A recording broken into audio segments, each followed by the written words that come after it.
রন্ধন শিল্প সত্যিকারের সবচেয়ে উন্নত শিল্পগুলির মধ্যে একটা। একদম এটার একটা কারণ আছে। অন্য কোনো শিল্প জীবন ধারণের জন্য প্রয়োজনীয় নয়। তুমি রান্না না করলে তুমি খেতে পাবে না। একদম জীবন ধারণের জন্য প্রয়োজনীয়।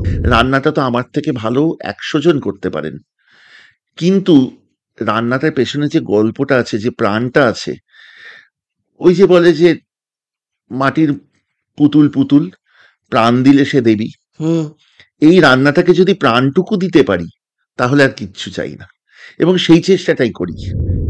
কিছু রান্না করে সবচেয়ে ট্রোলড হয়েছি। সেই ট্রোলড হয়েছো? অস্বাভাবিক, তুমি ভাবতে পারো। উদাহরণ দিচ্ছি, ঢাকায় গিয়ে তুমি বিশ্বাস করবে না, এত রান্নার বই নিয়েছি, জামা কাপড় ফেলে আসতে হয়েছে, কারণ রান্নার বই ছাড়বো না। ভাত তো ছেড়ে দাও, ঘাসের দানা সেই খাবে, একটু নুন, তাদের স্বপ্ন একটুখানি নুন পাবো দিনের শেষে। সেটুকুও যখন পাচ্ছে না তখন তারা বিদ্রোহ করে। তুমি জানো, দুরকম মিষ্টির সন্ধান পেয়েছিলাম, যেটা দারিক থেকে অর্ডার দেওয়া হয়েছিল 1947 সালে। নদিয়ার রাজবাড়িতে ওনার মানে রাজার ছেলের বিয়ে হয়েছিল, সেখানে গাল চাপড়া আর প্রাণধর ফড়ি। যেটা চাই সেটা হচ্ছে সত্যিকারের এই হারিয়ে যাওয়া বা বিরল রান্নাগুলো। এগুলো খুঁজে পেতে যদি চাই তাহলে মানুষের কাছে যেতে হবে, কারণ তোমার কাছে এমন রান্না আছে যেটা আমি শুনিনি। সেইটা যদি খুঁজে বার করতে পারি, লস্ট অ্যান্ড রেয়ার রেসিপির সার্থক। এ কথাও শুনতে হয়েছে, তুমি শুনলে আঁতকে উঠবে, যে এবার মানুষের মাংস রান্না করে দেখান। স্কুলে যখন ঢুকতে হ্যাঁ একটা ডিম সেদ্ধ, পাউরুটি, কলা মেশানো গন্ধ হতো, মনে আছে? ক্লাসরুমে, প্রত্যেক ক্লাসরুমে। আর তারই মধ্যে যদি একজন কেউ হঠাৎ করে টিফিন খুলে লুচি তরকারি গন্ধ বেরোতো, সবাই তাকাতাম।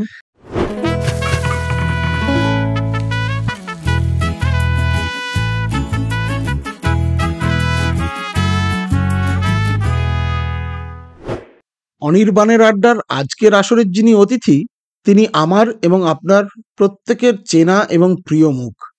তিনি আমাদের শিখিয়েছেন রান্না, ভাগ করে নিয়েছেন রান্নার গল্প, ইতিহাস, ভাগ করে নিয়েছেন তার জ্ঞান এবং অভিজ্ঞতা। আসুন আজকে আমরা ডেকে নিই লস্ট অ্যান্ড রেয়ার রেসিপিসের কর্ণধার শ্রী শুভজিৎ ভট্টাচার্যকে। কেমন আছো শুভজিৎ দা? ভালো আছি অনির্বাণ, তুমি কেমন? ভালো আছি। বলো। তোমার সঙ্গে তো গল্প করার অনেক দিনের ইচ্ছে, তো অনেক তুমি ব্যস্ত মানুষ জানি। না না, তো তোমার চ্যানেল আমি সে বহুদিন ধরে 2020 থেকে ফলো করছি, এবং আমি তোমার হাতের রান্নাও আমি খেয়েছি। প্রায়ই আমরা অর্ডার করি, তোমাদের হোম ডেলিভারি সিস্টেম যেটা রয়েছে আমার অপূর্ব লাগে, এবং অনেকদিন ধরে আমার ইচ্ছে ছিল যে তোমার সঙ্গে একটু আড্ডা মারবো। থ্যাংক ইউ সো মাচ, খুব ভালো লাগলো।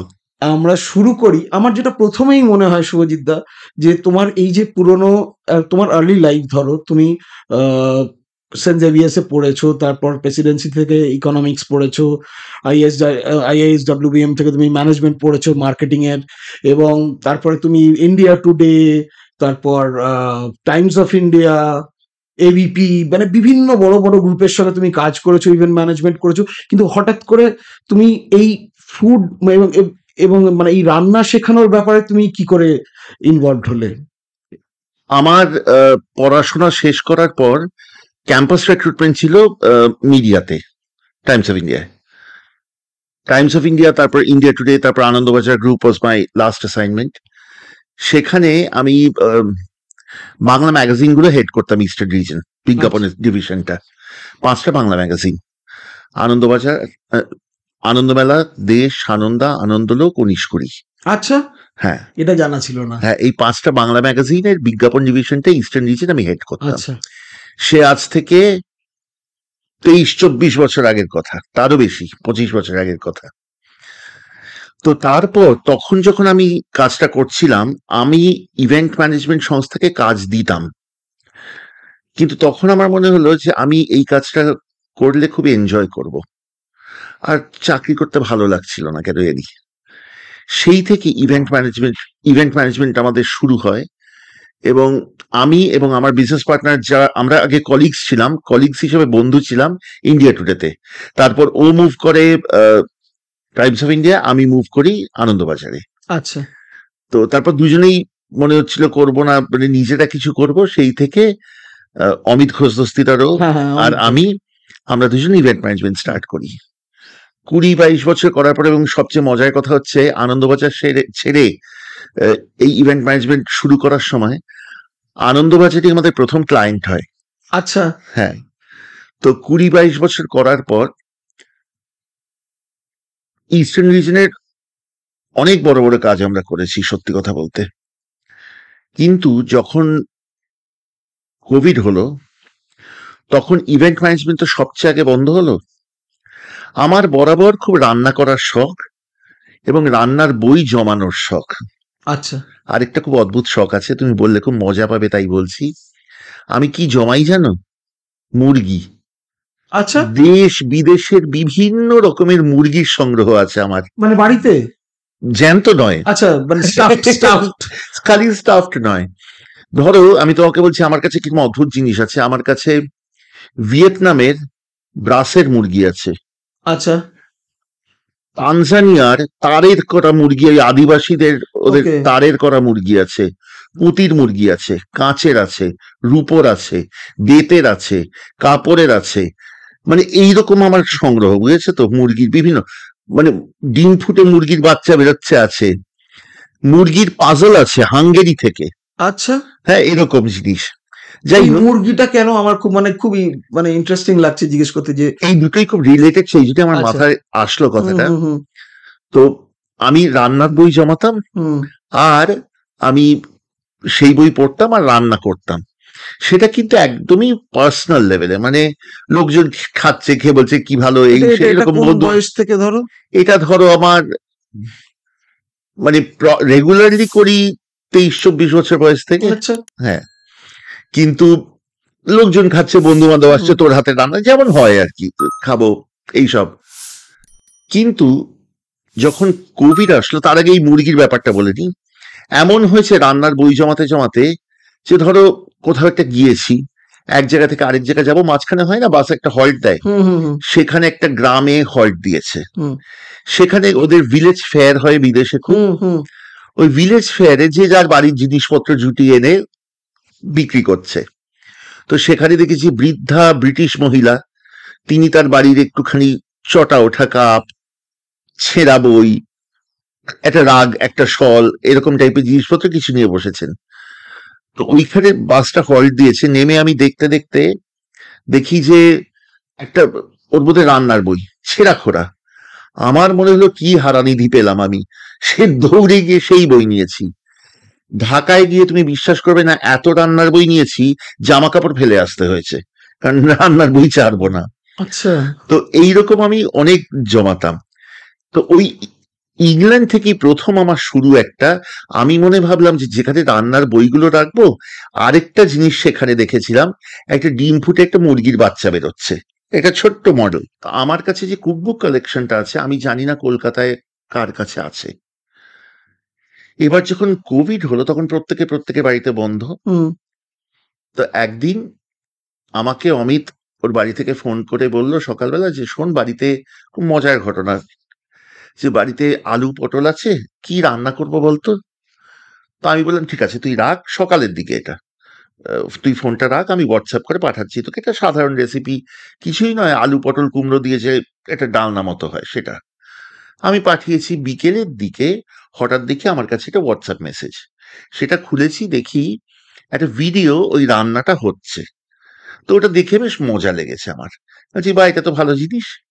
সেই দিন সন্ধেবেলা আমাকে অমিত ফোন করে বললো যে শোন, তো আমরা তো বাড়িতেই আছি যে যাক, একটা কাজ করি না, চল, কোনো তো কাজ করছি না, একটা রান্নার চ্যানেল করি, তুই রান্না করবি, তুই রিসার্চটা করবি, আর আমি শুট করবো। অমিত খুব ভালো শুট, হুম এডিট, মিউজিক এগুলো করে। হ্যাঁ তো আমি ওটা করব। তাই বললাম ঠিক আছে। বলে আমি বলি যে কিন্তু আমি normally chow mein, chilli chicken, biryani, pulao, কষা মাংস এই জিনিস দেখাবো না। তো কেন না, যেটা থেকে মন থেকে আনন্দ পাবো না যে কাজটা করে, সেই কাজটা করব না। আর এইটা করার জন্য 1000টা চ্যানেল আছে, হুম আমি তাতে কোনো বিশেষ ভ্যালু অ্যাড করতে পারবো না, তো সেটার জন্য করব না। তো তাহলে কি করব? তাহলে যেটা করব সেটা হচ্ছে, আমি ভাবলাম যে চল আমরা একটা আর্কাইভ তৈরি করি, যেখানে হারিয়ে যাওয়া বা খুব বিরল রান্না এইগুলোর থাকবে। আজকাল তো লোকে পড়ে কম, দেখে বেশি। হুম, হুম, তো অডিও ভিজুয়াল মিডিয়ামে যদি আমরা ওটাকে হুম, ট্রান্সলেট করতে পারি, থেকে যাবে। তো আমি তোমাকে বললো যে তোর কাছে দেখ, যদি প্রত্যেক সপ্তাহে 2টো করে বের করি, আর যদি পুজোর উইকটা আর ক্রিসমাসের উইকটা বাদ দিই, হুম, তার মানে বছরে 50 উইক, হুম, 52 উইকের মধ্যে 2টো উইক বাদ দিলে হুম। 50টা উইক, মানে মানে ১০০টা 100টা এপিসোড। রান্না। হুম, বললো এটা কিন্তু 1 বছরের জিনিস নয় যে 100টা রান্না বের করলি, এটা কিন্তু বছরের পর বছর চালাতে হবে। হুম, সেটা হুম, ভেবে হুম। এই এতগুলো এরকম রান্না তুই পাবি যেখানে তুই কমন রান্না দেখাবি না বলছিস। তাই বললাম হ্যাঁ ঠিক আছে, চল না শুরু করি, তারপর দেখা যাবে। এমনকি তুমি বুঝবে জিনিসটা, এতই কম সময়ে হঠাৎ করে শুরু করা জিনিসটা, যে নামেও আমরা কোনো ক্রিয়েটিভিটি আনতে পারিনি। হারিয়ে যাওয়া বা বিরল রান্না, চ্যানেলের নাম লস্ট অ্যান্ড রেয়ার রেসিপিস। মানে এতেও কোনো ক্রিয়েটিভিটি আনতে পারিনি, এত তাড়াতাড়ি শুরু কিন্তু করা। কি সুন্দর নাম! তো পরে লোকের ভালো লেগেছে, মানুষের হয়তো ভালো লেগেছে, কিন্তু তখন কিন্তু সত্যি কিছু মাথায় আসেনি বলে এটা রাখা হয়েছিল। And I am being honest. এবং ইমপ্যাক্টটা কিন্তু খুব জোরালো। মানে একদম পরিষ্কার একটা টাইটেল বা যেকোনো একটা চ্যানেলের নাম দেখেই বোঝা যাচ্ছে যে তাতে কি আসতে চলেছে। তো ওই শুরু যে করলাম অনির্বাণ, তারপর একটা অদ্ভুত মজার জিনিস, সেটা হচ্ছে এটা না, ইটস লাইক আ ভয়েজ, একটা অভিযানে যাওয়ার মতো। এই যে শুরু করলাম, তারপর দেখলাম এই সমুদ্রের কোনো শেষ নেই। আর এটাতে যত এগোলাম, আরো এগোতে ইচ্ছা করলো, আরো বেশি পড়বো, জানবো। এবং আমরা খুব কৃপাধন্য, আমি বলবো এই দিক দিয়ে, যে যত এগিয়েছি এই পথে, তত আমরা মানুষের খুব ভালোবাসা পেয়েছি। হুম, মিডিয়া অ্যাটেনশন পেলাম প্রথম, কারণ হুম, এই এই জিনিসটা কেউ করেছে বলে আমার জানা নেই হুম, আগে। হুম, মিডিয়া টেনশন পেলাম, সেই মিডিয়া টেনশন থেকে আরো লোকে জানলো, এবং লোকে জেনে লোকে না খুব ভালোবেসেছে জিনিসটাকে। সেই জন্য অনেকে বলেছে আমার এইটা কন্ট্রিবিউশন হবে, আপনি যে কাজটা করছেন আমি এইটা দিতে চাই। তুমি জানো, বিদেশ থেকে পুরো বইয়ের ডিজিটাল ভার্সন পাঠিয়েছে, সেটাকে আমি প্রিন্ট আউট নিয়ে স্পাইরাল বাইন্ডিং করে রেখে দিয়েছি। তো এরকম অজস্র লোকে সাপোর্ট করেছে। আর এই পুরো, মানে কি বলবো, এই পুরো ভান্ডারটাও বেড়েছে আস্তে আস্তে। তো সেখান থেকেই বেছে বেছে হয়ে গেল তো 5 বছর প্রায়। খুব আনন্দ পাচ্ছি করে কাজটা, এটাই আর কি। এবং আমাকে যে একটা জিনিস বলতেই হবে যে মানে তোমার উপস্থাপনা কিন্তু সাংঘাতিক। এবং এই চ্যানেলের একটা প্রধান বৈশিষ্ট্য কি জানো? যেটা অবভিয়াসলি আমার মনে হয় সবাই জানেন, যে এখানে তুমি শুধু রান্নাটা শেখাও না, তুমি রান্নার পেছনের একটা গল্প থাকে, সেই গল্পটা বলো, রান্নার ইতিহাসের পুরো জিনিসটা আমাদের সঙ্গে শেয়ার করো। সুতরাং এটা না আর একটা রেসিপি থাকে না, it becomes an experience. Anirban, আমি এখানে তোমাকে একটা কথা বলবো, এটা খুব আমার মনের কথা একদম। যেহেতু তুমি এই প্রসঙ্গটা তুললে, আমার মনে হুম, হয় এটা আমার তোমার সাথে শেয়ার করা উচিত। হুম, সেটা হচ্ছে, আমি সত্যি বিশ্বাস করি, যতই বলি আমরা, রন্ধন শিল্প সত্যিকারের সবচেয়ে উন্নত শিল্পগুলির মধ্যে একটা। একদম এটার একটা কারণ আছে।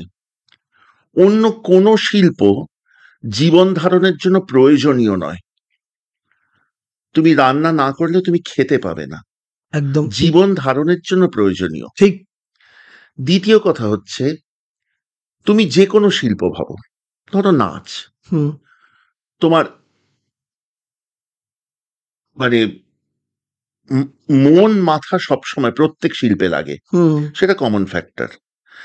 তাছাড়া ধরো তোমার শরীরের অঙ্গ প্রত্যঙ্গ লাগছে, হুম, তোমার কান লাগছে, হুম, হ্যাঁ, এই লাগছে হুম, নাচের জন্য, হুম, চোখ লাগছে চোখ লাগছে। গান, হুম, তোমার কথা বলার জন্য জিভ লাগছে, হুম, কান লাগছে, মূলত এই।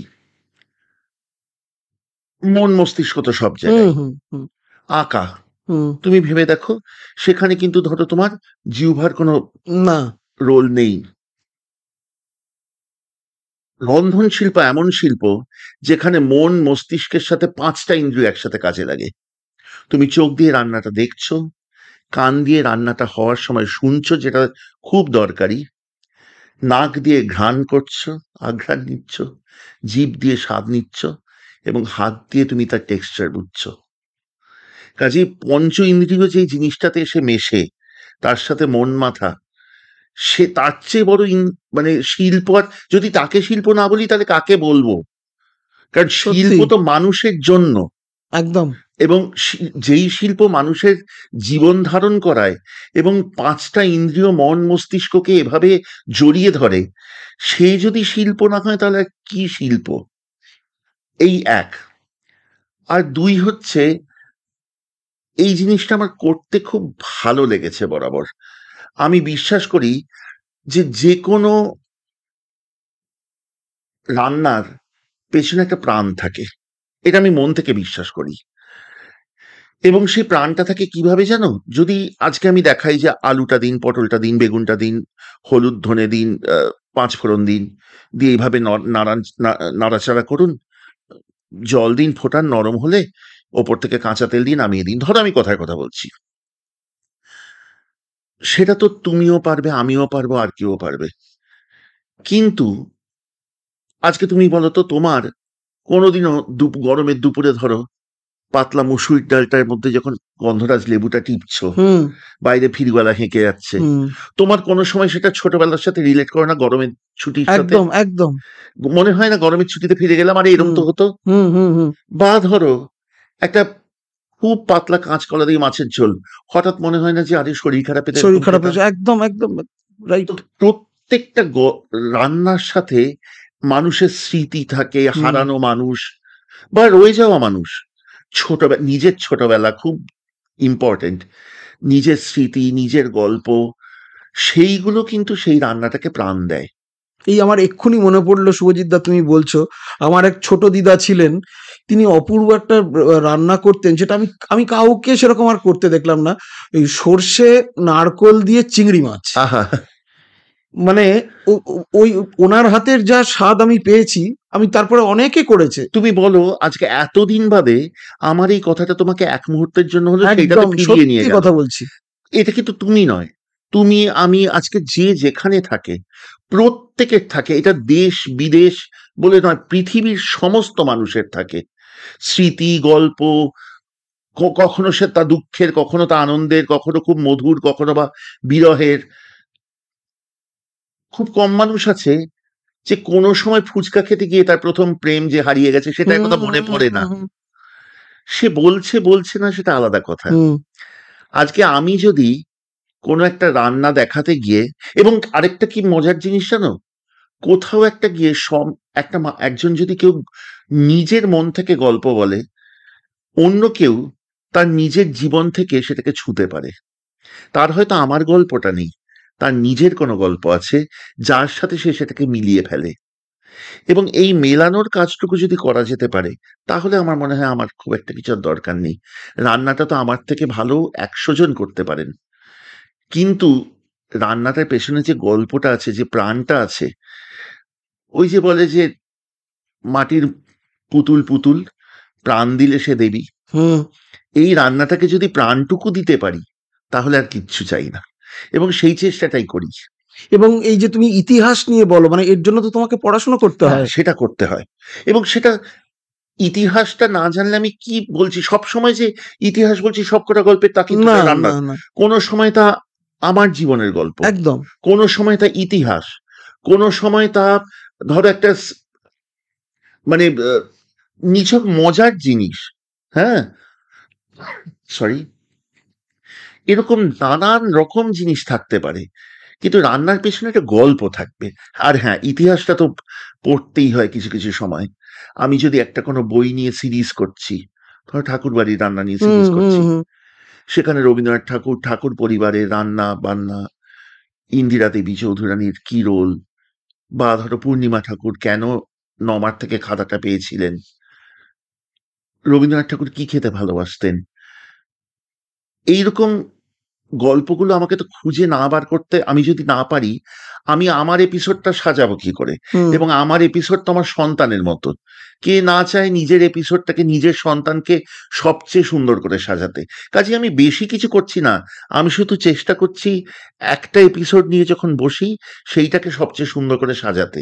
আর কিচ্ছু নয়। এবং তোমার সমস্ত কিছু মানে টাইটেল মিউজিক থেকে আরম্ভ করে যেভাবে তোমার প্রেজেন্টেশন, মানে উপকরণগুলো তুমি যেভাবে দেখাও, সেই যে একটা হাতায় একটা সর্ষের তেল এবং লঙ্কা নুন, যেভাবে প্রত্যেকটা উপকরণ সাজানো, মানে বোঝা যায় যে এর পেছনে একটা যত্ন রয়েছে। এবং এর ক্রেডিট কিন্তু আমি নেব না এটা অনির্বাণ। অমিতদার ক্রেডিট। এটা পুরোপুরি ওর ক্রেডিট। আচ্ছা। এইটা ওর ক্রেডিট। আমার রিসার্চটা আমার, উপস্থাপনাটা আমার, রান্নাটা আমার, শো ডিজাইন, মিউজিক, এডিট, পুরো জিনিসটা ওর। এই জিনিসটা কিন্তু তুমি যেভাবে প্রেজেন্ট করো, সেটা কিন্তু মানে এটা খুব মানে এটা রেয়ার জিনিস যে এমন একজন কেউ শেখাচ্ছেন এত পুরনো পুরনো রান্না, এবং তিনি বলছেন চলুন শিখি। মানে this has become a phrase now. মানে এটা আমাদের মুখে মুখে ঘোরে যে মানে এত your so humble, so polite, এবং এত সুন্দরভাবে তুমি জিনিসটা বলো যে সত্যি মানে আগ্রহ জাগে যে কিন্তু সত্যি অনির্বাণ, আমিও তো শিখছি। এটা কিন্তু অতিশয়োক্তি নয়, আমিও তো শিখছি। একটা কথা ভেবে দেখো, আজকে যখন এত পুরনো, ধরো একটা দেহেবু বলে রান্না, হুম হুম কেউ নাম শোনেনি, হুম দেহেবু বলে রান্নাটা যখন আমি বের করছি, বা ধরো একটা অমল মুন্ডি, পুলি। মুন্ডি, হ্যাঁ।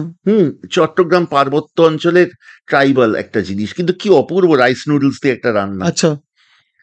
এই রান্নাটা যখন আমি করছি, আমার তো চোখের সামনে কোনো দেহেবুর রেফারেন্স নেই, কারণ এত পুরনো রান্না, তার কোনো ছবি নেই, কিছু নেই, শুধু রেসিপিটুকু আছে। আচ্ছা। কাজেই আমি এবং এতটা সময় থাকে না সত্যি কথা বলতে আমার, যে একটা রান্না দুবার তিনবার করে করে তারপর ফাইনালি প্রেজেন্ট করব। আর আচ্ছা। দুবার তিনবার করে করলেও সেটা যে মূল রান্নাটার এক্সাক্ট হলো, তাও কোনো জানবার উপায় নেই। আমি যখন রান্নাটা পড়ি, আমি বারবার পড়ে তারপর শেষ অবধি চেষ্টা করি, এই মানে ধারণা করতে চেষ্টা করি এই রান্নাটা ঠিক এরকম নামবে। মানে তোমার তো কোনো রেফারেন্সও নেই। কোনো রেফারেন্স নেই, এবং কাজে আমিও তো শিখছি। সেটাই। হ্যাঁ। কাজেই চলুন শিখিটা তো একটু ভুল কথা নয়। আমিও তো করছি, ঠিক। আমিও তো শিখছি। ঠিক। তো প্রথমবার যখন আমি দেখাবো দেহেবু, আমিও দেখলাম দেহেবু, আমিও শিখলাম, তারাও শিখলেন। আচ্ছা, তুমি এই যে কথা বললে ঠাকুর বাড়ির রান্না নিয়ে, আমার একটা খুব অদ্ভুত জিনিস মনে পড়লো যে তোমার এইগুলো সব একটা সিরিজ আছে। হ্যাঁ। এবং এই সিরিজটা কিন্তু আগে খুব একটা কেউ করেনি, তুমি বোধহয় প্রথম করেছো বিভিন্ন দেখো, জিনিসের আমি জানি না, আমি অ্যাটলিস্ট বাংলায় একজন বোধহয় কুকারি করেনি। চ্যানেলে হুম সিরিজ কনসেপ্ট এনেছেন বলে আমি হুম জানি না। হুম কেউ হয়তো আমারও এনে মনে থাকবেন না, পড়ছে না। হ্যাঁ, আমি জানি না। প্রথম খুব সম্ভবত রান্নার সিরিজ, এই কনসেপ্টটা আমরা ইন্ট্রোডিউস করি। এবং কি কি তুমি সিরিজ করেছো এবং কি কি প্ল্যান করছো, এটা যদি আমাদের সঙ্গে একটু শেয়ার করো। আমাদের ঠাকুরবাড়ির রান্না নিয়ে দুটো সিরিজ হুম আছে, হুম দেখেছি। শোভাবাজার রাজবাড়ির রান্না নিয়ে দুটো সিরিজ হুম আছে, হুম হুম অ্যাংলো ইন্ডিয়ান রান্না আছে। মহারানী গায়ত্রী দেবী তার জীবদ্দশায় একটাই বই কম্পাইল করেছিলেন, গুরমেজ গেটওয়ে নাম। সেই বইটা থেকে রান্না নিয়ে মহারানী গায়ত্রী দেবীর সিরিজ আছে, নদিয়ার রাজবাড়ির সিরিজ আছে, ব্যক্তিগত স্তরে আমার মার হাতের রান্নার সিরিজ হুম আছে, হুম দেখেছি, ওটা অপূর্ব। আমার দিদার হাতের রান্নার সিরিজ আছে, হুম। ফেলে আসা গরমের দিনের রান্না। এটা আমার খুব প্রিয়, অত্যন্ত প্রিয়, কারণ এটাতে অনেক এমন জিনিস আছে যেগুলো খুব গভীরভাবে আমার মনকে ছোঁয়। আমি আশা করি দর্শকদেরও আমি সেই মানে সেই আস্বাদটা দিতে পেরেছি। কিছুই নয় যেন, এরকম রান্না হতো। আমার দিদা দুরকম ভাবে আম মাখতো। আচ্ছা। আমার দিদা আমার দেখা সবচেয়ে ভালো রন্ধনবিদ। আমার মা অসম্ভব ভালো রান্না করে, কিন্তু দিদা অন্য লেভেলে। দিদা দুরকম ভাবে আম মাখতো, একটা সর্ষে দিয়ে, হুম। কাঁচা আম, কাঁচা আম। আরেকটা দুধ দিয়ে, দুধ দিয়ে। দুধ দিয়ে এই দুরকম ভাবে আম মাখতো। সেই দুটো আম মাখা আমি রেখেছি একটা এপিসোডে, কারণ আমার মনে হয়েছে ওইটা আমার ছোটবেলার এমন স্মৃতি, ওই জিনিসটা ছাড়া আমার এটা অসম্পূর্ণ থাকবে। আমার দিদা খুব কঠোর বৈধব্য পালন করেছে। তো সেখানে অম্বুবাচীর সময় এমনকি দেখেছি দিদাকে, অম্বুবাচী তো আষাঢ় মাসের হুম। হয়, তো খুব গরম, তখনও বর্ষা পুরোপুরি নামে না, আগুনের ছোঁয়া খাবে না, সেজন্য ভোরবেলা পাথরের বাটিতে দুধ নিয়ে বাইরে রেখে দিত।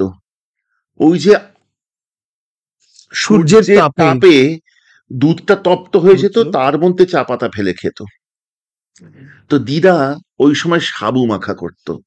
এবার দিদার সাবু মাখা কেন আলাদা? কারণ দিদার সাবু মাখায় এমন একটা দুটো জিনিস পড়তো, সেটা আমি আর কোথাও কোনোদিনও দেখিনি। কি? সাবুটা ভিজিয়ে হুম, রাখা, এবার তার মধ্যে আম, হুম, কলা, এগুলো তো কমন। হুম, হুম, হুম। টক দই, দুধ দেবে না, আচ্ছা, টক দই, নারকেল কোড়া, আচ্ছা। আর দিত গন্ধরাজ লেবু, গন্ধরাজ লেবুর পাতা, পাতা। আর একটা অদ্ভুত জিনিস, মিষ্টি নুন তো দিল, হ্যাঁ, আর একটা অদ্ভুত জিনিস দিদা দিত, তার মধ্যে কাঁচা লঙ্কা ডোলে। সাবু মাখার মধ্যে কাঁচা লঙ্কা এই যে ডলে? কি অপূর্ব স্বাদ, তোমাকে আমি বলে বোঝাতে পারবো না। ওই যে পাকা আম, কলা, নারকেলের সাথে টক দই আর কাঁচা লঙ্কা, নুন মিষ্টি, এই যে কি অপূর্ব, আর গন্ধরাজ লেবু। তো ওই সাবু মাখাটা যদি আমি না রাখি, তুমি বলো তো লস্ট এন্ড রেসিপিজ আমার করার বৃথা না? ঠিক। তো ওই সিরিজটা আমি রেখেছি, ফেলে আসা গরমের দিনের রান্না, আহ, বেশ কয়েকটা সিরিজ তো। বিনা তেলে রান্না রেখেছি, হুম, বিনা তেলে রান্নাটাও খুব, মানে মানুষে বলেছেন ভালো লেগেছে।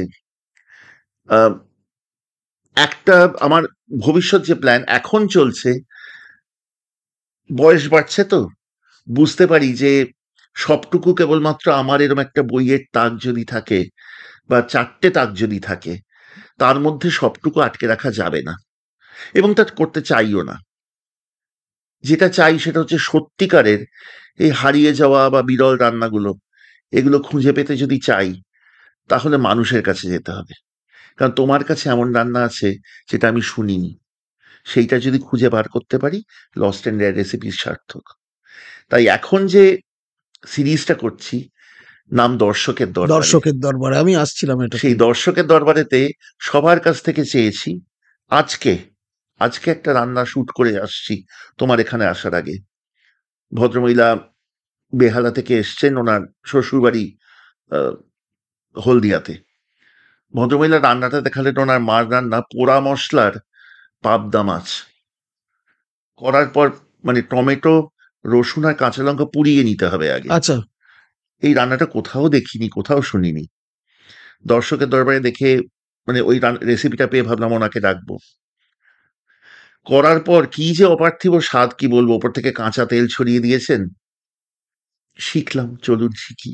শুভজিৎ দা, এই যে দর্শকের দরবারের কথা বললে, সেই থেকেই একটা জিনিস আমার আবার মনে পড়লো, যে বিভিন্ন বাড়ির রান্না, যেটা তুমি আগেও দেখাতে, হুম। মানে অনেকে তো আমরা সেলিব্রিটিদের বাড়ির রান্না দেখি, অনেক অভিজাত বাড়ির রান্না, আমরা যেমন ঠাকুর বাড়ির রান্না, শোভাবাজারের রাজবাড়ির রান্না, কিন্তু এই যে তুমি সাধারণ মানুষের বাড়ির রান্না যেটা তুমি তুলে এনেছো, এই আইডিয়াটা তোমার কি করে এলো মাথায়? ওই যে বললাম অনির্বাণ, কারণ আমি বিশ্বাস করি যে এই রান্নাগুলো কেবলমাত্র অভিজাত বাড়ির যে রান্নাগুলি, সেগুলিতে হয়তো একটা কৌতূহল সৃষ্টি হতে পারে, হুম, কিন্তু সত্যিকারের মণিমুক্তগুলো কেবলমাত্র সেখানে কিন্তু লুকানো নেই। তার বাইরে আজকে এই যে যেই রান্নাটার কথা বললাম একটু আগে, হুম, সেই রান্নাটা একজন এসছেন আমার কাছে, যিনি পাঠিয়েছে, মানে যিনি রান্নাটা করলেন আমার কাছে, তা হাতে মাখা মুসুর বলে। তিনি যখন স্কুলে যেতেন ছোটবেলায়, তখন তার মাও চাকরিরতা ছিলেন। তিনি একটা মুসুর ডাল হাতে মেখে একটা অমলেট করে, অমলেটটাকে টুকরো করে একটু চিংড়ি মাছ ভেজে আচ্ছা, একসাথে মুসুর ডালটা চাপিয়ে দিতেন। অমলেট, চিংড়ি মাছ সব দিয়ে শেষে মিশিয়ে, চিংড়ি মাছ ভাজা দিয়ে মুসুর ডাল মিশিয়ে, ওপর থেকে ঘি ছড়িয়ে, কাঁচা লঙ্কা ছড়িয়ে, ভাত দিয়ে বলতেন, খেয়ে চলে যা স্কুলে। এই রান্নাটা কি জীবনে অভিনব শুনিনি, একটা রেসিপি! জীবনে শুনিনি। সত্যি? তারপর ধরো মাছের ঝালদা, নাম শুনেছো? না, আমি ঝাল শুনেছি, ঝালদা মাছের ঝাল শুনে। শুনেছি সবাই, হ্যাঁ। ঝালদা শুনেছো? না। না, আমিও শুনিনি। আচ্ছা। তারপর চাটগাইয়া চিংড়ি বাটা। একজন ছিলেন ভদ্রমহিলা, একটি পরিবারের, তিনি, তাকে সবাই ডাকতো মানিক দিদু। আচ্ছা, মানিক মানিক দিদু। দিদু। হ্যাঁ। এই ভদ্রমহিলা নিজে কখনো বিয়ে করেননি, কিন্তু ভাইয়ের সংসারে থাকতেন, নিজে চাকরি করেছেন আজীবন, মাথা উঁচু করে থেকেছেন, এবং ওনার ভাইয়ের সংসারে প্রবল দাপট ছিল, কারণ উনি সবাইকে দেখে শুনে ভালো করে রাখতেন। দাপট কিন্তু এই কারণে নয় যে রায়বাঘিনী ননদিনী গরম টাইপের নয়, হুম হুম উনি দেখে শুনে সত্যিকারের দায়িত্ব নিয়ে রাখতেন সবাইকে।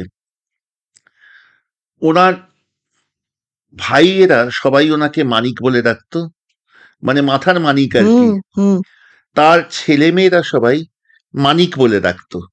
মানিক, ছেলেমেয়েরাও মানিক হ্যাঁ, বলে মানিক ডাকতো? পিসি টিসি নয়, মানিক। আচ্ছা তার ছেলে মেয়েরা মানিক দিদু বলে ডাকতো। আচ্ছা সেই মানিক দিদু একটা চট্টগ্রামের চিংড়ি বাটা করতেন, চট্টগ্রামে ছিলেন ওনারা। হুম হুম হুম। উনি আমাকে সেই রেসিপিটা দিয়েছেন। বলতো, আমি এই গল্প তার সাথে এই মানিক দিদুর রেসিপি আমি কোথায় পাবো? আমি শোভাবাজার রাজবাড়ি ঘুরে ফেললেও তো আমি পাবো না এটা। না তার মানে কিন্তু এই নয় যে শোভাবাজার রাজবাড়িতে আমি ভালো রান্না পাবো না, হুম সেখানেও অজস্র পাবো। হুম কিন্তু আমার বক্তব্য হচ্ছে কেবলমাত্র ধরো নদিয়া রাজবাড়ি, হুম নদিয়া রাজবাড়ি নিয়ে আমি একটা সিরিজ করেছি। হুম সেই সিরিজে আমি খুব ভালো ভালো রান্না পেয়েছি, কিছু পাইনি। আহ, কিন্তু সেই অনবদ্য রান্নাগুলোর মধ্যে আমি তো অনেক কিছু বাদ দিয়ে যাচ্ছি, তাই না? সাধারণ মানুষের জীবন। সাধারণ মানুষের জীবনযাত্রা, গল্প, তাদের রান্না, একটা আদিবাসী পরিবার কি খায়। একটা, আমার কাছে এসেছিলেন আহ, একজন ভদ্রমহিলা, মুন্ডা। হুম তাদের একটা আলু বেগুন দিয়ে একটা রুই মাছের ঝোল হয়। আচ্ছা আমাদেরও তো এখানে এটা এটা কি আলাদা? রুই মাছের ঝোল আলু বেগুন পাঁচফোড়ন দিয়ে। আচ্ছা আমাদের এখানে সাধারণত হ্যাঁ বেগুন দিয়ে যে মাছটা হয় হ্যাঁ সেটা আর মাছ হয়, বোয়াল মাছ হয়, এগুলো হয়। হ্যাঁ ইলিশ মাছ হয় বেগুন দিয়ে, খুব হ্যাঁ ভালো। হ্যাঁ রুই মাছ বেগুন দিয়ে কম হয়। ওনাদের মাছটা একটু অভিনব, একটু অন্যরকম। আর উনি যখন এসছিলেন আমি ওনাকে বললাম, আপনি আমাকে একদিন এই রান্নাটা করে দিয়েছেন, তাহলে এই রান্নাটা আপনি দেখাবেন?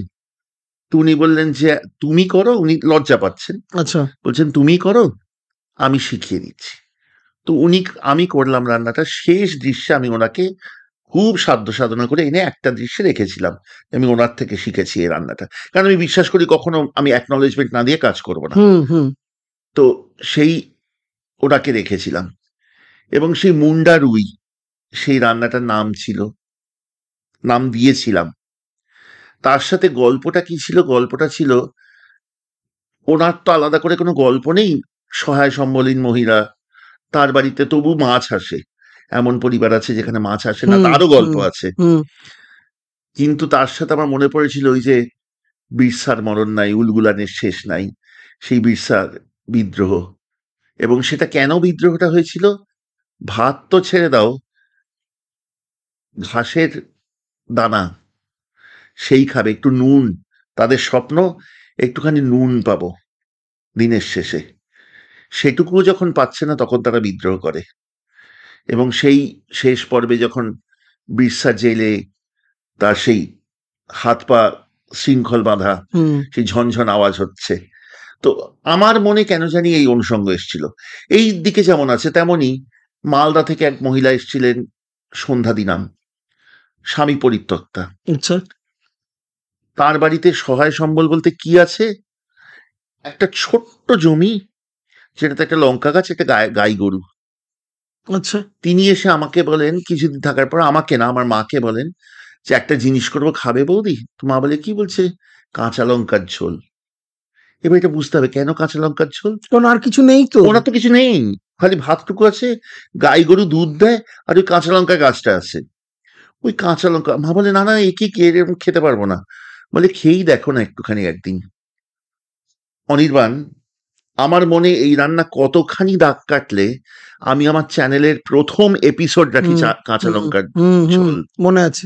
তখন আমি ক্যামেরার সামনে গল্পটা বলতাম না, কিন্তু পরে আমি এই এপিসোডটা আবার ফিরিয়ে এনেছি এই গল্পটা দিয়ে। তবে আমি শুরু করি কাঁচা লঙ্কার ঝোল দিয়ে।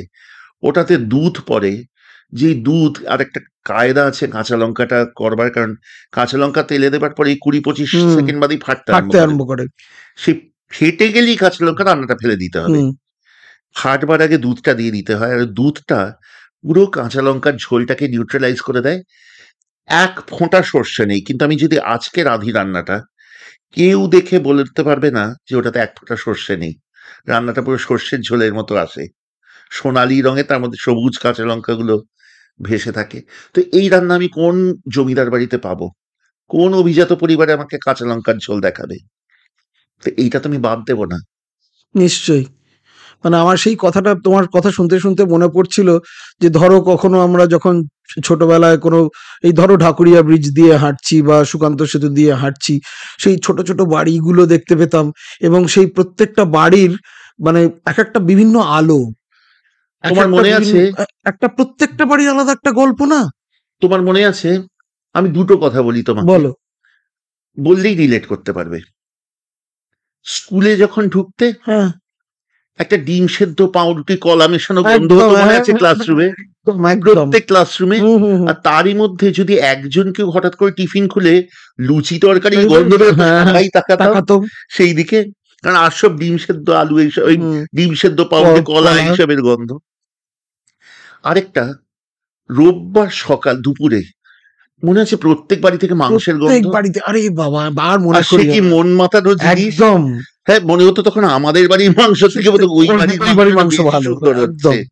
কিন্তু সব বাড়িতেই সেই সোনালী ঝোল, বড় বড় হ্যাঁ, আলু দেওয়া, রোববার দুপুরের খাওয়া। এবং প্রত্যেকটা বাড়ির পাঁঠার মাংস কিন্তু আলাদা। আলাদা। একজন জিরে দেয়, একজন দেয় না।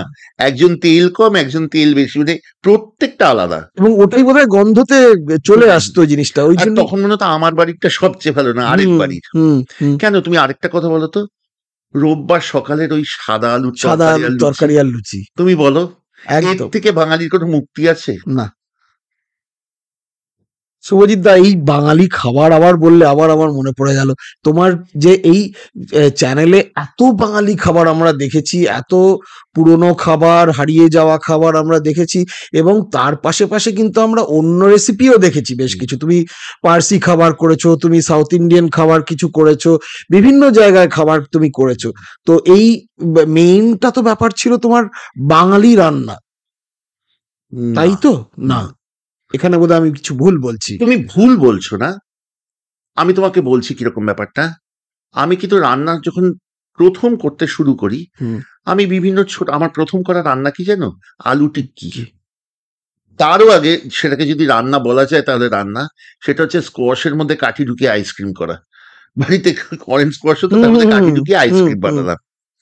তো যেটা ব্যাপার সেটা হচ্ছে আমি কিন্তু বিভিন্ন রকমের রান্না নিয়ে কাজ করি।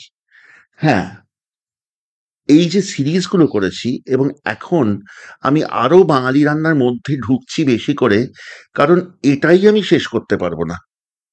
এটাই আমি এই জীবনে করে শেষ করতে পারবো না। তো একটা জিনিসই এক্সহস্টিভলি করি, কিন্তু আমি অসম্ভব ভালোবাসি কন্টিনেন্টাল রান্না করতে। এবং সেই খাবার কিন্তু আমরা খেয়েছি। শেপার্ডস পাই, একদম। ইয়ে, আমরা চেটেপুটে খেয়েছি। আমি আরো খুব ভালোবাসি করতে তোমাদের পার্সি পার্সি, রান্না। একদম এই বলতে যাচ্ছিলাম। ধান ভীষণ শাক, ভালো। মিটবলস, কাচুম্বার স্যালাড, ব্রাউন রাইস, আকুরি, পাতরানি মাচ্ছি, হুম, হুম, খাট্টু মিট্টু বেগুন, এইসব করতে খুব মালিদো। হুম, হুম। তোমাদের লাস্ট প্ল্যাটারে এগুলো ছিল। হ্যাঁ, তোমার সঙ্গে কথাও হয়েছিল কিছুদিন আগে। আমার খুব ভালো লেগেছিল এই থ্যাংক ইউ। প্ল্যাটারটা। তো তোমার আর কি ফিউচার প্ল্যানস রয়েছে? মানে এই ধরো এই সিরিজ এবং এই চ্যানেল নিয়ে তুমি আর কি ভাবছো? অনির্বাণ, যখন কাজটা শুরু করি, যখন লোকের পছন্দ হতে শুরু করে, তারপর অনেকে বলে যে দেখছি তো, শিখছি তো, কিন্তু সবসময় সময় পাই না, সুযোগ হয় না। হুম, এই রান্নাগুলো খেতে চাই, হুম, কিভাবে খেতে পারি। হুম, তো ওই যে বললাম, মানে ঘোর কোভিডে শুরু করেছি। হুম, তখন তো মানুষজন আসতে পারছে না অফিসে, কিছু না, আমরা কোনো মতে একটা, মানে ঠেকা দিয়ে একটা চ্যানেল শুরু করেছি সবে। মানুষ যখন বললেন কি করে খেতে পারবো, তখন বললেন ঠিক আছে রান্না করে পাঠাবো। ওই মনে আছে খাবার ক্যারি করবার বিধিনিষেধটা ছিল হুম, না? হুম, হুম, হুম, খাবার যেতে দিত এক হুম, জায়গা থেকে আরেক হুম, জায়গায় হুম, পুলিশ। তো গাড়ি ভাড়া করে, সব মাস্ক টাস্ক পরে, সব সোশ্যাল ডিস্টেন্সিং মেনটেন করে ওই রান্না করতে আরম্ভ করলাম। আর পপ আপ, হুম, মানে সোশ্যাল মিডিয়াকে ইউজ করে তখন বললাম যে ঠিক আছে এই উইকেন্ডে আমরা এই প্ল্যাটারটা করব। এবার সেটা প্রথমবার 20 জন, তারপরে এবার 25 জন, এইভাবে বাড়তে বাড়তে বাড়তে বাড়তে এখন বহু মানুষ নিচ্ছেন। আমরা পুরো Kolkata, salt lake, new town জুড়ে দিচ্ছি। হুম। এবং একবার এক এক রকম করে মজা পাচ্ছি, ওই যে হুম শিখতে পারছি। হুম এটাও তো শিখছি যে ছোট কোয়ান্টিটিতে রান্না করা একরকম, একসাথে হুম 200-300 লোকের রান্না করা আরেক রকম। সেই শেখাটাও তো একটা অভিজ্ঞতা। তো এইরকম পপ-আপের কাজ করছি। সেইটা দিয়ে খুব আনন্দ পাচ্ছি। তারপর খুব শিগগিরই ইচ্ছা আছে একটা ইটারি আরম্ভ করার। আচ্ছা। তবে সেটা একটু অন্য রকমের। সেটা এ- কলকাতায় খুব একটা নেই, এমন একটা কিছু শুরু করব। ওটা আরেকটুখানি সময় গেলে আমি বলব। আচ্ছা আচ্ছা, কিন্তু নিশ্চয়ই আমরা ওটা, অপেক্ষায় রইলাম। হ্যাঁ, ওটা খুব সুন্দর ছোট্ট জিনিস, কিন্তু ছোট্ট, small is beautiful. Yes, always. আচ্ছা, তোমার এই যে এবং এই যে খাবারের ব্যাপার তো তুমি বললে যে তুমি এইগুলো আর কোনো অ্যাভিনিউজ তুমি এখন কিছু প্ল্যান করছো, মানে অন্য কোনো জায়গায় do you want to digress বই বা লিখবো। হ্যাঁ হ্যাঁ বই লিখবে? আচ্ছা, বই এটা কি রান্না সংক্রান্ত বই? প্রথম যেটা পাবলিশ করেছি সেটা রান্না সংক্রান্ত খুব নয় জানো। আচ্ছা, এটা সেটা, সম্পর্কে আমাদের একটু বলো। এই বইটার নাম শীতল পাটি।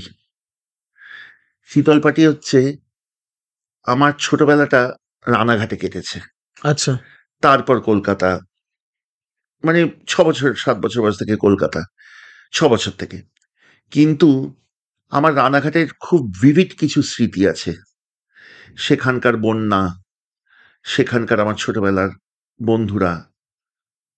আমার এক বন্ধু ছিল আমার পাশে, একটা ছোট্ট গল্প না হুম হুম, বললেই নয়, কারণ শীতল পাটি সম্বন্ধে নয়তো আমি বোঝাতে পারবো না। নিশ্চয়ই। আম, আমার এক বন্ধু ছিল, আমার বাবা ডাক্তার ছিলেন। আচ্ছা। তো ওখানে সরকারি হাসপাতালে ডাক্তার ছিলেন। তো আমার আমাদের হসপিটাল কোয়ার্টারটা যেটা ছিল, আমি ওখানে পড়তাম মেরি ইম্যাকুলেট স্কুল বলে একটি স্কুলে। এই স্কুলটা এখন সবাই চেনে। আর এই যেই হাসপাতালের ক্যাম্পাসে আমরা থাকতাম কোয়ার্টারে, সেটাও এখন সবাই চেনে। চেনে কিন্তু এক খুব বিভীষিকাময় কাণ্ডের জন্য।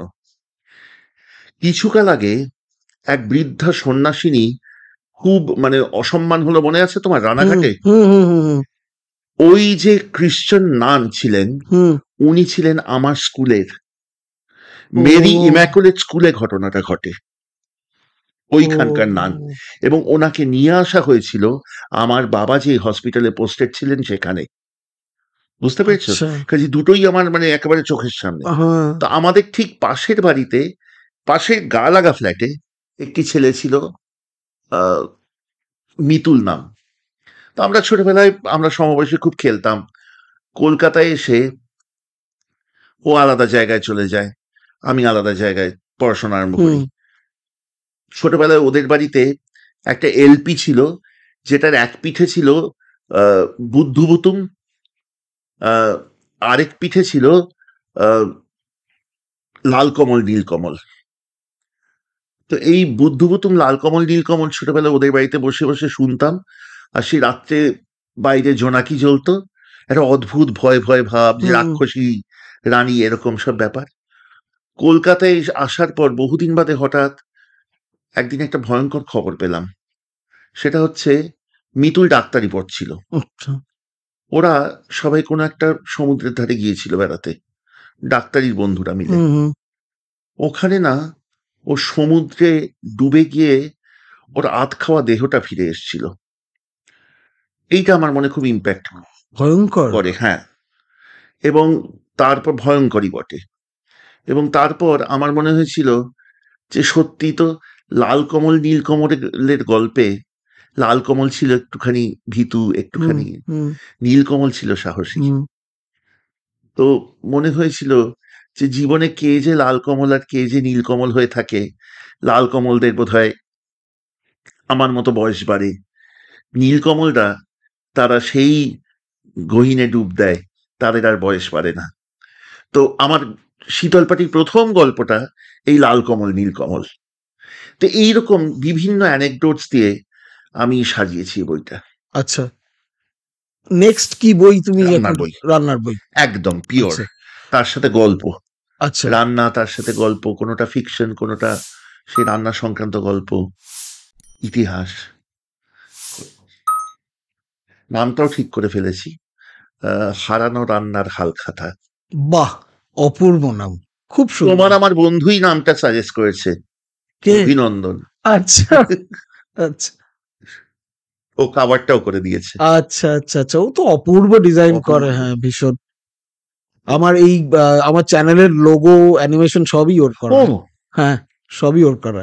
লস্ট এন্ড রেসিপিজ এর লোগো ওর করা। হ্যাঁ, হ্যাঁ, ওটা জানি আমি, আমাকে বলেছিল। ও আমার মানে একেবারে ভ্রাতৃপ্রতিম, মানে হুম, আমার হুম। ভাইয়ের মতো। আমি এত ভালোবাসি ওকে। শুভজিৎ দা, একটা জিনিস সত্যি খুব অবাক লাগে, এই যে তোমার চ্যানেলে এত পুরনো পুরনো রান্না তুমি শেয়ার করছো এবং এগুলো কিন্তু ভীষণ পপুলার হচ্ছে, লোকের কাছে প্রচন্ড ভাবে একটা খুব ভালো অ্যাকসেপ্টেন্স পাচ্ছে এবং লোকে ঘরে ঘরে এগুলো করবার চেষ্টা করছেন এবং সবাই এই রান্নাগুলো নিয়ে কথা বলছেন। মানে এটা তো একটা, তোমার কাছে কি এটা মানে অপ্রত্যাশিত, না কি মানে এটা কি করে হলো? এই প্রশ্নের উত্তর দেওয়া একটু কঠিন আমার পক্ষে, তবে হ্যাঁ আমি একটা জিনিস জানি, আমাদের একটা খুব বড় ফলোয়িং আছে বিদেশে। হুম, হুম। এবং এদেশেও কিন্তু প্রত্যেক মানুষই কিন্তু তার রুটকে আঁকড়ে ধরে থাকতে চায়। হুম, আমরা যেটা প্রত্যেক প্রজন্মে প্রজন্মে বলি যে ধুর সে ছিল আমাদের সময়, এরা কি আর বোঝে। আমি একদম বিশ্বাস করি না সেটা। এরাও বোঝে, এদের হয়তো চিন্তার ভাবনার ধরনটা অন্যরকম, ঠিক যেমন আমাদের বাবা মাদের থেকে আমাদের চিন্তা ভাবনার ধরনটা খানিকটা অন্য।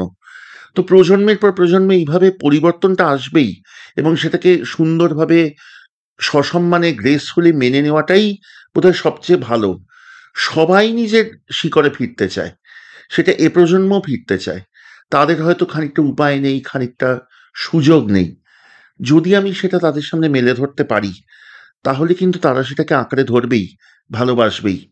যারা বিদেশে থাকে তারা দেশকে বড় মিস করে, কাজেই সেইখানে দেশের জিনিস, দেশের গল্প, পুরনো জিনিস তাদেরকে খুব আকৃষ্ট করে।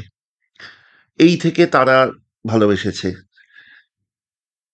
যে গল্পগুলো বলতে চেষ্টা করেছি, সেই গল্পগুলো হয়তো কোথাও মানুষকে আকৃষ্ট করেছে।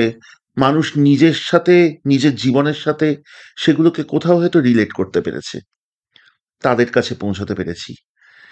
এবং এমন অনেক হয়েছে যেটা আমার খুব বড় প্রাপ্তি, সেটা হচ্ছে চেনা পরিচিতরা ফোন করেছে, করে বলেছে জানিস আমি এখানে এসছি, কথা প্রসঙ্গে, আর বাঙালি তো এক হলে খাবারের হুম, কথা হুম, ওঠেই, উঠবেই। তো কথা প্রসঙ্গে তোর চ্যানেলের কথা বলছে। আমি যখন বলছি তুই আমার ভাই, বা তুই আমার বন্ধু, বা তুই আমার কেউ একজন হুম।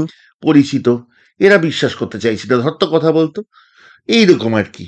তো এইগুলো খুব বড় প্রাপ্তি, খুব আনন্দ পেয়েছি এগুলোতে। তো কোথাও একটা হয়তো ওয়ার্ড অফ মাউথ যেটাকে বলে, মানে হুম, একজন আরেকজনকে বলেছে, সেই বলবার রসদটুকু দিতে পেরেছি বলে খুব কৃতজ্ঞ, খুব, হিন্দিতে কথাটা আছে না, আভারী। হুম, হুম, হুম। খুব আভারী, খুব কৃতজ্ঞ, খুব অনেক ধন্যবাদ সবাইকে। ওইটুকু রসদ দিতে পেরেছি এবং ওনারা সেই ভালোবাসা আমাকে ফেরত দিয়েছেন, 10 গুণ ফেরত দিয়েছেন। আমি কিছু দিতে পারিনি সেই তুলনায়। না, এইখানে আমার একটা কথা বলবার আছে, তুমি কিছু দিতে পারোনি এটা তো সেই তুলনায় আমার যেটা, আমার যেটা সব থেকে খুব অবাক লাগে এবং যেটা আমার খুব আনন্দও হয়, বিশেষ করে যে মানে তুমি যেরকম রান্নাগুলো শিখিয়েছো, আগে আমাদের একটা অদ্ভুত ব্যাপার ছিল যে বাঙালি, বাঙালি রান্না খেতে বাংলার কোনো পার্বণে কোনো বাঙালি রেস্টুরেন্টে যেত। হ্যাঁ, এটা কি কি একটা আয়রনি না? অদ্ভুত একটু। এবং এবং তোমার যে এই চ্যানেল, এই চ্যানেলের জন্য, এই চ্যানেলের বদান্যতায় আমি বলবো সবাই কিন্তু বাড়িতে বসে বিভিন্ন বাঙালি রান্না ট্রাই হ্যাঁ, করছেন, করছেন। যেটা আমাদের করা উচিত। হ্যাঁ, আমাদের এই বাঙালি কুইজিনটাকে আমাদের বাড়ির মধ্যে রাখা উচিত। হ্যাঁ, নয়তো কি করে থাকবে জিনিসটা ভালো। মানে আমরা এখন বাড়িতে যদি আমরা সারাক্ষণ মোগলাই বা চাইনিজ খাই বাঙালি খাবারের বদলে, সেটা খুব অন্যরকম হয়ে যায় না? হ্যাঁ, নিশ্চয়ই মুখ বদলের জন্য খাবো, কিন্তু সেটা কেন, মানে আমি বাঙালি রান্না পারি না এটা বলার মধ্যে কোথাও একটা হ্যাঁ, কৃতিত্ব ছিল হয়তো, হ্যাঁ, হ্যাঁ, যে হ্যাঁ, আমার ঠিক বাংলাটা আসে না যেমন। হ্যাঁ, হ্যাঁ, হ্যাঁ, হ্যাঁ, হ্যাঁ, বাংলা আসে আসে, মানুষের হ্যাঁ, আজকাল, হ্যাঁ, মানে বাংলা বলতে পারি না নয়, সেই। বাংলাটা আসে না। খাবারটা টেবিলে লাগিয়ে দাও।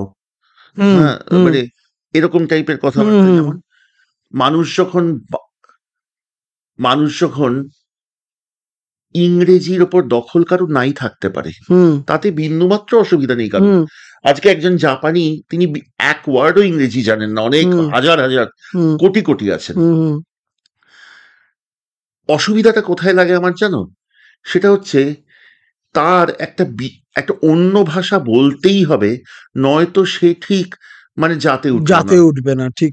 এবং সেটার জন্য সে বাংলাও বলবে, হিন্দি টানে। হুম আর দুজন বাঙালি, আমি অবাক হয়ে দেখি, দুজন বাঙালি বন্ধু হুম হিন্দিতে কথা বলছে নিজেদের মধ্যে।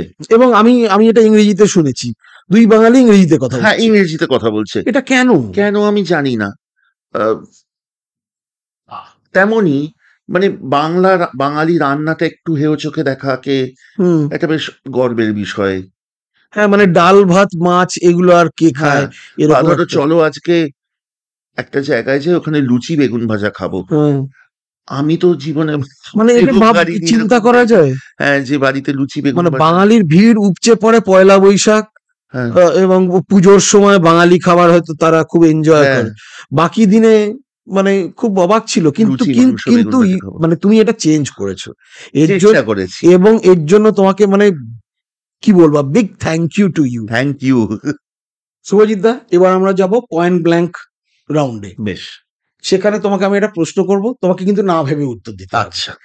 ধরো প্রথম প্রশ্ন আমি তোমায় করছি, যদি তোমাকে রান্নার ব্যাপারে বলছি, বাঙালি কুইজিন, নিরামিষ না আমিষ, তোমাকে যে কোনো একটা বেছে নিতে হবে for the rest of your life. আমিষ। আমিষ, কেন? আমি ব্যক্তিগতভাবে যদিও বিশ্বাস করি যে নিরামিষ রান্না করা বেশি কঠিন, কিন্তু আমিষ রান্না খেতে বেশি পছন্দ করি। হুম নিজে রান্না করবো হয়তো নিজে খাওয়ার জন্যই, বাদ বাকি জীবন যখন বলছো হুম নিজে করবো, নিজে হ্যাঁ, নিজে তো খাবো, খেতেই হবে। আরে আমিষ রান্নাটাই থাক। আচ্ছা। পুরো জীবনটা নিরামিষ এখনো ভাবতে পারছি না। বেশি বয়স হলে হয়তো নিরামিষের দিকে ঝুঁকবো। হুম। আরো বেশি বয়স হলে পাকা চুল পুরো হয়ে যাবে যখন। কিন্তু এখনো দিয়ে আমিষটা পছন্দ। আচ্ছা, দ্বিতীয় প্রশ্ন, তোমাকে যদি মানে বাঙালি কুইজিন ছাড়া যে কোনো একটা কুইজিন বাঁচতে হয় রান্না করবার জন্য, again for the rest of your life, hi, কেন?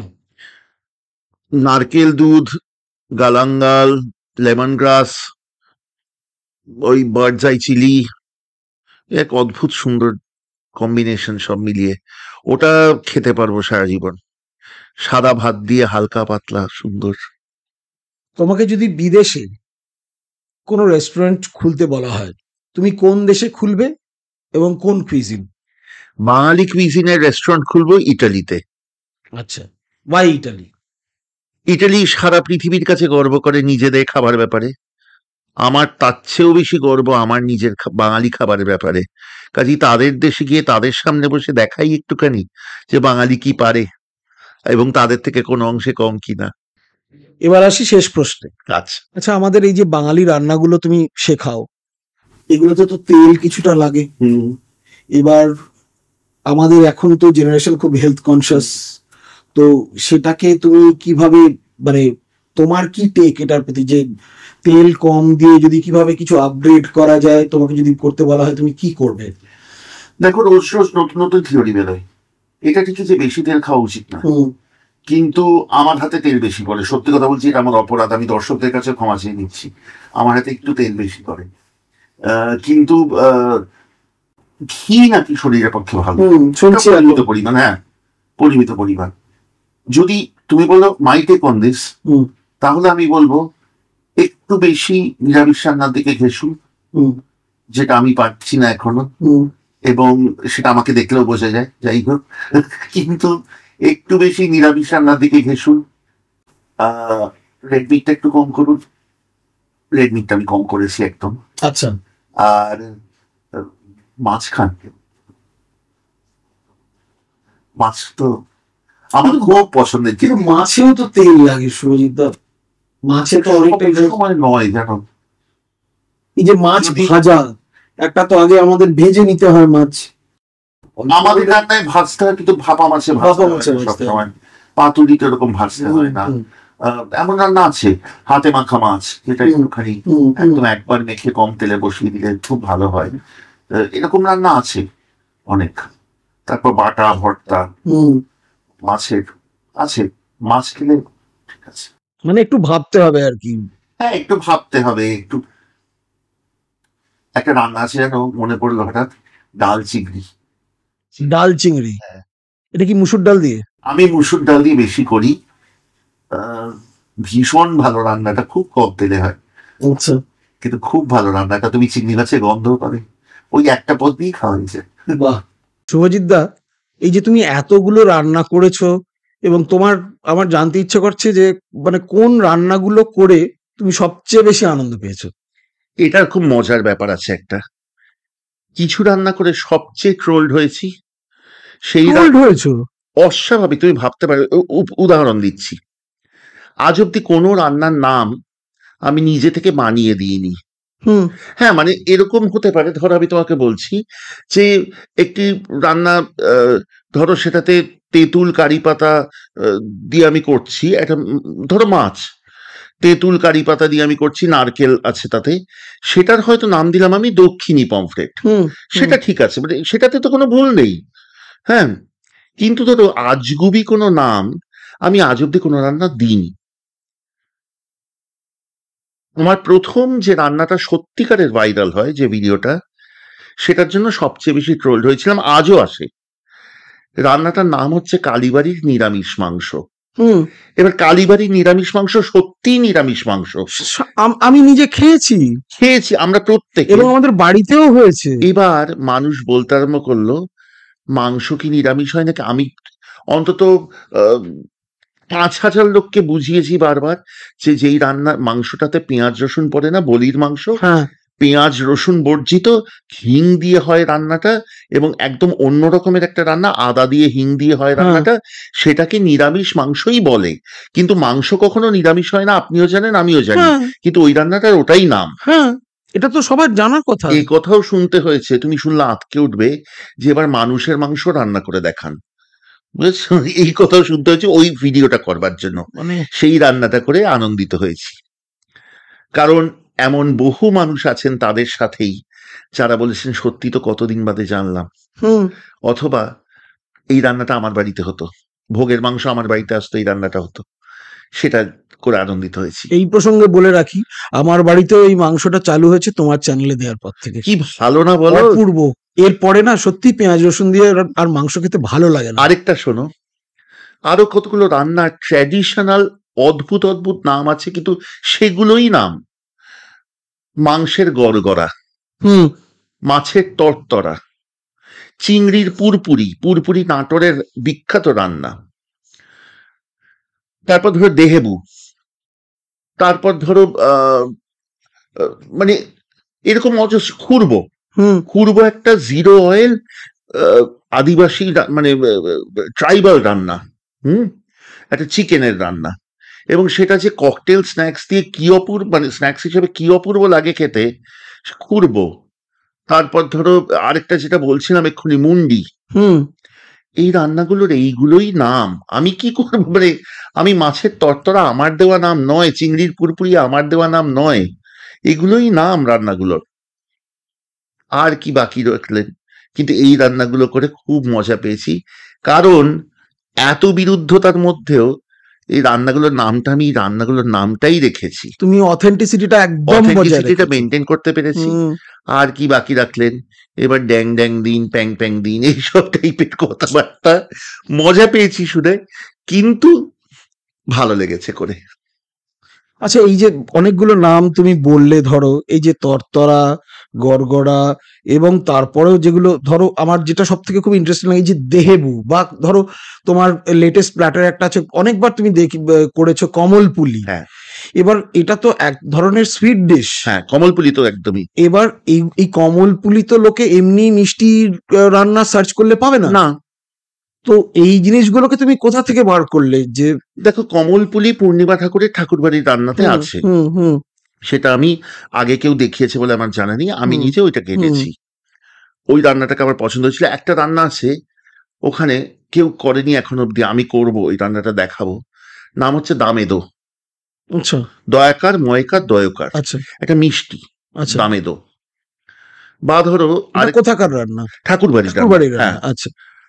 বা ধরো এলো ঝেলো তো তবু ঠিক আছে, অনেক শোনা যায় এলো ঝেলো, কোনো কোনো মিষ্টির দোকানে এখনো পাওয়া যায়, কিন্তু এই দামেদো বা কমলপুলি এগুলো তো হয় না। এই রান্নাগুলোর এই নামই রাখবো। এমন অজস্র রান্না আছে যেগুলো, ফুলকপির সন্দেশ, ফুলকপির সন্দেশ তো কবি সম্বর্ধনা নাম। হ্যাঁ, কবি ফুলকপির সম্বর্ধনা। সন্দেশটার কবি সম্বর্ধনা সম্বর্ধনা নাম। সন্দেশ নাম, কারণ কবিকে সম্বর্ধনা দেওয়ার জন্য ওরকমটা বানানো হয়েছিল। খুব বিখ্যাত রান্না। তো এই রান্নাগুলো কোত্থেকে পেয়েছি, মানে পড়াশোনা করতে করতে পেয়েছি, যেটা মনে হয়েছে যে হ্যাঁ এটা রাখবো, সেটা রেখেছি। তুমি জানো, দুরকম মিষ্টির সন্ধান পেয়েছিলাম, যেটা দারিক থেকে অর্ডার দেওয়া হয়েছিল 1947 সালে নদিয়ার রাজবাড়িতে। ওনার মানে রাজার ছেলের বিয়ে হয়েছিল, সেখানে গাল চাপড়া আর প্রাণ ধরফড়ি, তার পাশে ওই এতগুলো পদ করা হয়েছিল, তার মধ্যে এই দুটো রান্না আছে, তার পাশে লেখা আছে দারিক। এবার সেটা কি করে করব, জিনিসটা তো অথেন্টিসিটি রাখতে হবে। গাল চাপড়াও রাখবো, প্রাণ ধরফড়িও রাখবো, সেই নিয়ে এপিসোড করেছি। দারিকে গেছি, সেখানে ইন্টারভিউ নিয়েছি, নিয়ে তারপর উনি বললেন যে গাল চাপড়া কি জানো, আজকালও যদি তুমি ওই বাগবাজার টাকবাজার গঙ্গার ধারে ঘাটে যাও, এক শ্রেণী নিমতলা ঘাটে যাও, এক শ্রেণীর মানুষ থাকেন যারা চন্দন নিয়ে ঘোরেন, আর হাতে একটা এরকম কি বলবো একটা ছাপ থাকে। তো তুমি যদি গঙ্গা স্নান থেকে ওঠো, ওই ছাপটা চন্দনে ডুবিয়ে তোমার গালে বা কপালে দিয়ে দেবেন। কারুর ওং হলো, আচ্ছা, কারুর হরে রাম হলো, আচ্ছা, কারুর একটা ফুল হলো, এরকম স্ট্যাম্প মতো একটা আর কি। স্ট্যাম্প মতো দিয়ে দিল। আচ্ছা, তারপর তাকে কেউ 1 টাকা 2 টাকা এরকম দিয়ে তারপর যায় বাড়ি, ওই চন্দনের ছাপ নিয়ে। তখনকার দিনে এটাকে বলতো গাল চাপড়া, এবং এই যে নকশাটা ছিল, সেই নকশার মিষ্টিটার নাম হয়েছিল গাল চাপড়া। আচ্ছা, আর প্রাণ ধরফড়ি এখন হয়েছে, যেই মিষ্টি খেলে উনি বলছেন প্রাণ ধরফর করে। এবার প্রাণ ধরফড়ি এখন কি হয়েছে, প্রাণহরা। ও যেই মিষ্টি প্রাণ আচ্ছা, হরণ করে, আচ্ছা, ওটার আগের নাম ছিল প্রাণ প্রাণ ধরফড়ি। ধরফড়ি, সেটাই হয়েছে প্রাণহরা। আচ্ছা, তো আমি প্রাণ ধরফড়ি রাখবো না, এত সুন্দর জিনিসটা নিশ্চয়ই। আমি ছেড়ে দেবো? কখনো হতে পারে? আমি যেই জিনিসটা সন্ধানে এতদূর খাটছি, কিছু জিনিসে মানুষ যদি না বোঝেন, তাদের সে ব্যর্থতা আমার, কারণ আমি তাদের হয়তো সেই জায়গাটায় পৌঁছতে পারছি না, বা বিশ্বাসযোগ্যতা আনতে পারছি না আমি আমার কথায়। কিন্তু তাই বলে আমি চেষ্টা ছাড়বো, সেটা তো হতে পারে না। না, কারণ একদম আমি তো না। আমার নিজের মনে জানি যে আমি সত্যি কথা বলছি, তুমি আমি ঠিক। মন দিয়ে কাজটা করতে চেষ্টা করছি, সেখানে আমার কোনো ফাঁকিবাজি নেই, কোনো ধরো দেখনদারি নেই যে এইটা দেখে। আরেকটা কি, এটা তো কোনো সময় আমার পক্ষে ক্ষতিকারকও হয়। কারণ আমি যদি বলি তোমাকে, একটা চীনা নাম দিয়ে যদি আমি নামটা দিই, যখন ইউটিউবে দিচ্ছি আমি, তুমি একটা কথা ভেবে দেখো লজিক্যালি, 10টা লোক মাংসের কোরমা বা মাছের কালিয়া সার্চ করবে, হ্যাঁ, কিন্তু মাংসের মনোহারি লোকে তো নামটাই জানে না, লোকে সার্চটা করবে কি করে? কমলপুলি নামই তো জানে না। আমি যদি বলি ঠাকুরবাড়ির মিষ্টি নাম দিই, সার্চ করবে, সার্চই তো করবে না আমার নামটার। সেখানে কিন্তু আমার খুব সম্ভাবনা বাড়ে যে সেই রান্নাগুলো ভিউজ কম হবে। কিন্তু ওই যে বললাম প্রথম থেকে, আমি কেবলমাত্র ভিউজ গার্নার করব, রোজগার করব বলে কিন্তু এই চ্যানেলটা করিনি। এটা আলাদা কথা যে চ্যানেলটা পপুলার হয়েছে, পরে মানুষ ভালোবেসেছেন, ভিউজ পেয়েছি, সেটা আলাদা কথা। আমি কিন্তু আর্কাইভটা করব বলেই কাজটা করেছি।